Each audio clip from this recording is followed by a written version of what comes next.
നമസ്കാരം. ക്യൂ മലയാള UK ന്യൂസിലേക്ക് സ്വാഗതം. വാടക വിവാദം. ഹോംലെസ്നെസ് മന്ത്രി റുഷ്നാര അലി രാജിവെച്ചു.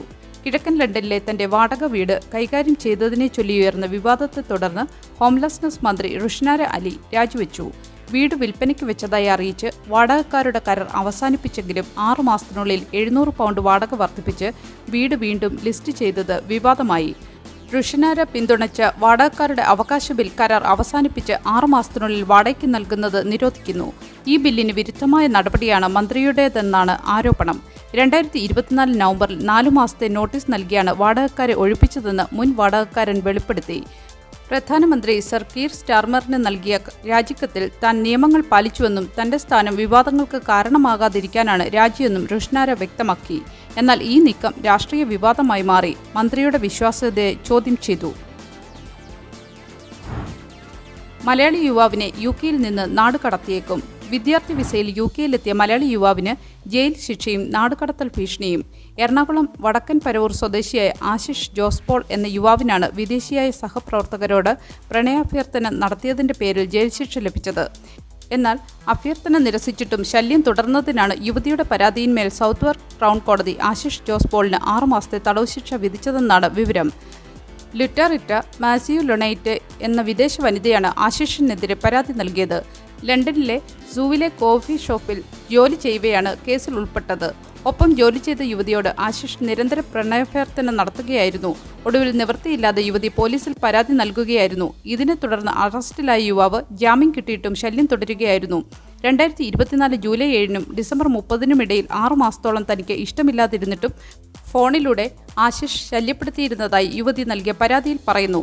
നമ്പർ ബ്ലോക്ക് ചെയ്തിട്ടും ശല്യം തുടരുകയായിരുന്നുവെന്നും പരാതിയിൽ പറയുന്നു.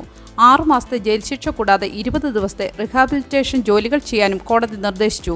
ഇതുകൂടാതെ ഇരയെ പിന്തുടരുന്ന രീതിയിൽ പെരുമാറുന്നതുകൊണ്ട് ആശിഷ് ജോസ് പോളിനെ നാടുകടത്തേണ്ടി വരുമെന്നും ജഡ്ജി സൂചിപ്പിച്ചു. യുവതിയുടെ അടുത്തേക്ക് ഇനി പോകരുതെന്നും പിന്തുടർന്നാൽ 5 വർഷം വരെ തടവിന് ശിക്ഷിക്കേണ്ടി വരുമെന്നും കോടതി മുന്നറിയിപ്പ് നൽകിയിട്ടുണ്ട്. ആശിഷിന്റെ അറസ്റ്റ് വാർത്ത ഡെയിലി മെയിൽ അടക്കമുള്ള ബ്രിട്ടീഷ് മാധ്യമങ്ങളിൽ വലിയ വാർത്തയായിട്ടുണ്ട്. സെപ്റ്റംബർ വരെയാണ് യുവാവിന് വിസ കാലാവധിയുള്ളത്. കേരളത്തിൽ നിന്നും BCom പഠനം കഴിഞ്ഞ ശേഷമാണ് യുവാവ് ആംഗ്ലിയ റസ്കിൻ സർവകലാശാലയിൽ ബിരുദാനന്തര ബിരുദത്തിന് ചേർന്നത്.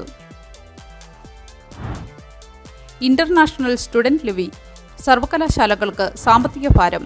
വിദേശ വിദ്യാർത്ഥികൾക്ക് UK സർക്കാർ ഏർപ്പെടുത്തിയ ലെവി സർവകലാശാലകൾക്ക് £600 മില്യൺ അധിക ബാധ്യത സൃഷ്ടിക്കുമെന്ന് റിപ്പോർട്ടുകൾ. ട്യൂഷൻ ഫീയുടെ 6% ലെവിയായി ഈടാക്കുന്നത്. University college London, Manchester university തുടങ്ങിയവയെ ഇത് കാര്യമായി ബാധിക്കും. ലെവി ചെലവ് വിദ്യാർത്ഥികൾക്ക് കൈമാറ്റം ചെയ്താൽ ട്യൂഷൻ ഫീ കുത്തനെ ഉയരും. ഇത് വിദേശ വിദ്യാർത്ഥികളുടെ എണ്ണം കുറയ്ക്കും. നിലവിലെ ഇമിഗ്രേഷൻ നിയമങ്ങൾ മൂലം വിദേശ വിദ്യാർത്ഥികളുടെ എണ്ണത്തിൽ ഇടിവുണ്ട്. ഹയർ എഡ്യൂക്കേഷൻ പോളിസി ഇൻസ്റ്റിറ്റ്യൂട്ടിന്റെ കണക്കുകൾ പ്രകാരം ലെവി സർവകലാശാലകളുടെ മത്സരക്ഷമതയെ പ്രതികൂലമായി ബാധിക്കും. ലെവി സാമ്പത്തിക പ്രതിസന്ധിക്ക് കാരണമാകുമെന്ന് HEPI ഡയറക്ടർ നിക് ഹിൽമാൻ മുന്നറിയിപ്പ് നൽകി. ലെവി മൂലം പ്രതിവർഷം 14,000 വിദ്യാർത്ഥികളുടെ കുറവുണ്ടാകുമെന്നാണ് ആഭ്യന്തര ഓഫീസ് കണക്കാക്കുന്നത്.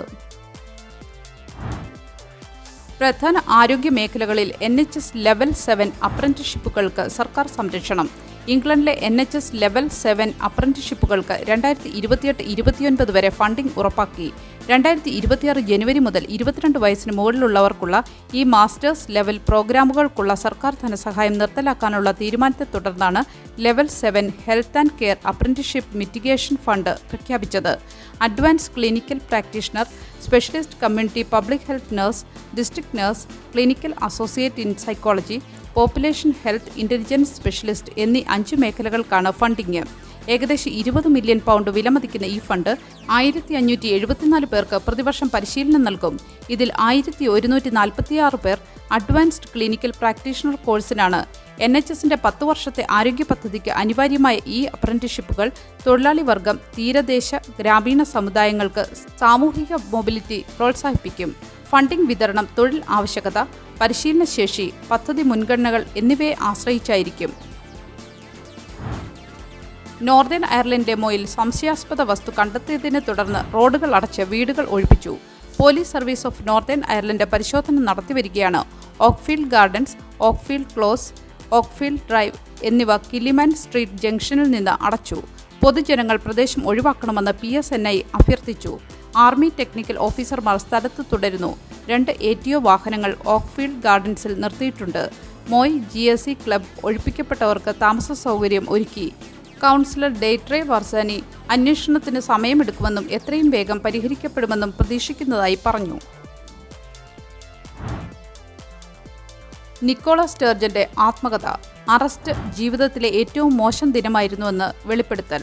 സ്കോട്ട്ലൻഡിന്റെ മുൻ ഫസ്റ്റ് മിനിസ്റ്റർ നിക്കോള സ്റ്റേർജൻ തന്റെ ആത്മകഥ ഫ്രാങ്ക്ലിയിൽ 2023 ജൂണിലെ അറസ്റ്റ് ജീവിതത്തിലെ ഏറ്റവും മോശം ദിനമായിരുന്നുവെന്ന് വെളിപ്പെടുത്തി. SNPയുടെ സാമ്പത്തിക അന്വേഷണവുമായി ബന്ധപ്പെട്ട് 2023 ഏപ്രിൽ ഭർത്താവ് പീറ്റർ മൊറേലിന്റെ അറസ്റ്റും വീട് റെയ്ഡും അവിശ്വസനീയമായിരുന്നുവെന്ന് അവർ എഴുതുന്നു. 2010 40-ാം വയസ്സിൽ ഗർഭം അലസിയതിന്റെ വേദനയും അവർ വിവരിക്കുന്നു. പുസ്തകം ഓഗസ്റ്റ് 14 പ്രസിദ്ധീകരിക്കും. ഷെഫീൽഡിൽ സഹപാഠിയെ കൊലപ്പെടുത്തിയ 15-കാരൻ കുറ്റക്കാരൻ. ഷെഫീൽഡിലെ ഓൾ സെയിൻസ് കാത്തലിക് സ്കൂളിൽ 15 വയസ്സുള്ള ഹാർവി വിൽഗൂസിനെ കൊലപ്പെടുത്തിയ കേസിൽ 15-കാരനെ ഷെഫീൽഡ് ക്രൗൺ കോടതി കുറ്റക്കാരനായി വിധിച്ചു.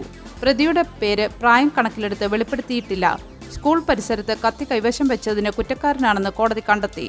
5 ആഴ്ചയ്ക്കു വിചാരണയ്ക്ക് ശേഷം ഇന്നലെയാണ് ജൂറി ഭൂരിപക്ഷ വിധി പ്രഖ്യാപിച്ചത്. US വൈസ് പ്രസിഡന്റിനെ ചീവനിംഗിലേക്ക് സ്വാഗതം ചെയ്ത UK വിദേശകാര്യ സെക്രട്ടറി. UK വിദേശകാര്യ secretary David Lammy US vice president JD വാൻസിനെ കെന്റിലെ ചീവനിംഗിലേക്ക് സ്വാഗതം ചെയ്തു. ഗാസ, ഉക്രൈൻ, UK-US വ്യാപാരം, സാങ്കേതികവിദ്യ എന്നിവ ചർച്ച ചെയ്യുന്നതിനാണ് സന്ദർശനം. വാൻസ് കുടുംബത്തോടൊപ്പമാണ് അവധിക്കാലത്തിനായി എത്തിയത്.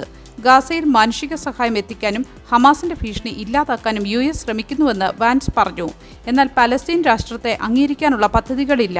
ലാമിയും വാൻസും തമ്മിലുള്ള സൗഹൃദം തൊഴിലാളി വർഗ പശ്ചാത്തലവും ക്രിസ്ത്യൻ വിശ്വാസവും പങ്കിടുന്നതിനെ അടിസ്ഥാനമാക്കിയാണ്. ചീവനിംഗിന്റെ ചരിത്രപരമായ പ്രാധാന്യവും ചർച്ചയായി. UK-യിൽ യെല്ലോ ഉഷ്ണതരംഗ മുന്നറിയിപ്പ്. UK health security agency August 11 മുതൽ 13 വരെ Yorkshire, east Midlands, east of England, London south east, south west എന്നിവിടങ്ങളിൽ യെല്ലോ ഉഷ്ണതരംഗ അലർട്ട് പുറപ്പെടുവിച്ചു. ഉയർന്ന താപനില ആരോഗ്യ സാമൂഹിക സേവനങ്ങളെ ബാധിക്കുമെന്നാണ് മുന്നറിയിപ്പ്. തിങ്കളാഴ്ചയും ചൊവ്വാഴ്ചയും ഇംഗ്ലണ്ടിന്റെ തെക്കൻ, മധ്യ, കിഴക്കൻ ഭാഗങ്ങളിൽ താപനില 30 മുതൽ 34 ഡിഗ്രി സെൽഷ്യസ് വരെ എത്തുമെന്നാണ് മെറ്റ് ഓഫീസ് പ്രവചിക്കുന്നത്. ജൂലൈ 1 ലണ്ടനിൽ 34.7 ഡിഗ്രി രേഖപ്പെടുത്തിയിരുന്നു. 3 ദിവസത്തേക്ക് താപനില 25 മുതൽ 28 ഡിഗ്രി സെൽഷ്യസിന് മുകളിലെത്തിയാൽ ഉഷ്ണതരംഗം പ്രഖ്യാപിക്കും. വടക്കൻ പ്രദേശങ്ങളിൽ മഴയും കാറ്റും പ്രതീക്ഷിക്കുന്നു. നല്ലൊരു വീക്കെൻഡ് ആശംസിച്ചുകൊണ്ട് ഈ വാർത്താ ബുള്ളറ്റിൻ ഇവിടെ പൂർണ്ണമാകുന്നു. എല്ലാ ദിവസവും Q മലയാളം UK ന്യൂസിൽ നിന്നുള്ള ഏറ്റവും പുതിയ വാർത്തകൾക്കായി കാത്തിരിക്കുക. നോട്ടിഫിക്കേഷനുകൾ ലഭിക്കുന്നതിന് ബെല്ലൈക്കൺ എനേബിൾ ചെയ്യണമെന്നും ഫേസ്ബുക്ക്, ഇൻസ്റ്റാഗ്രാം, യൂട്യൂബ് എന്നിവയിലൂടെ Q മലയാളം UK ന്യൂസിനെ ഫോളോ ചെയ്യണമെന്നും അഭ്യർത്ഥിക്കുന്നു.